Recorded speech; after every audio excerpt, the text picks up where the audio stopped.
Катера ГИМС, спасательных подразделений Коми, а в этом году еще и полиции на транспорте, пока плавно покачиваются на волнах, но скоро вновь разойдутся на службу по ближайшим водным артериям. Ежегодный смотр готовности плавсредств и экипажей проходит по-военному строго и быстро, ведь все заранее и полностью подготовлено. Основная задача на время навигации – надзор на водных объектах и контроль за маломерными судами. На носу и начало купального сезона, который добавит забот в местах массового отдыха у воды.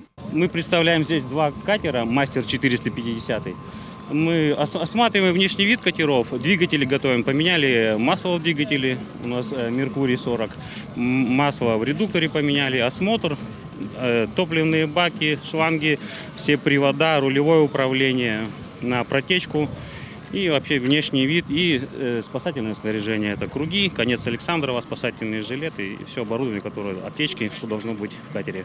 Официальное начало навигации – день для инспекторов и спасателей знаковый, поэтому не обходится и без награждения лучших сотрудников и поздравлений от властей. Во время весеннего паводка плавсредства МЧС и их экипажи – основная сила, которая всегда приходит на помощь, поставляет в подтопленные населенные пункты продукты питания, медикаменты, перевозит медиков или пострадавших. В этом году паводок проходит спокойно и опасений не вызывает. Но со сходом льда на реках и озерах Коми появились рыбаки с охотниками, и рейды сотрудников ГИМС уже принесли первые результаты в виде 5 правонарушений. Отметим, штрафы увеличены до 3000 рублей.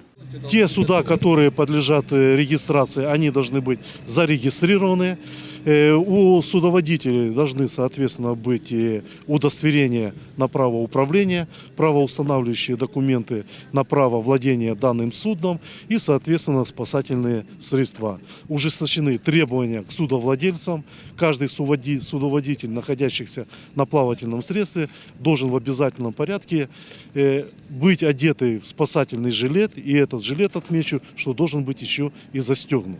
Подразделения Главного управления МЧС по Коми работают во всех муниципалитетах республики. Плавсредства есть у каждого. Всего их на учете ГИМС 26. Самые большие катера работают на реке Печора, в Усть-Цильме и Печоре, а также в Сыктывкаре. Сегодня первый раз спустили на воду новинку – корвет 850. Его получили только в прошлом году. Мощная машина будет патрулировать водные объекты и использоваться в спасательных работах на воде, а в весенний паводок – оказании помощи людям в отрезаемых населенных пунктах. Полюбоваться катерами в рамках Года культуры и безопасности спасатели пригласили также детей и студентов. Для них организовали профилактические площадки, рассказали о безопасном поведении на воде и природе, познакомились со спасательным оборудованием, провели занятия по оказанию первой помощи. При переломе костей плеча фиксируется у нас в обязательном порядке плечевой сустав и локтевой сустав.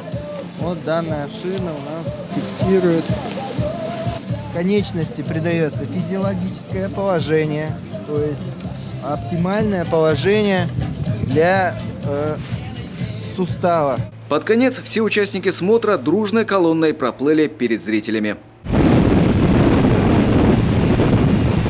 Константин Куратов, Иван Богомолов, телеканал Юрган, Сыктывкар.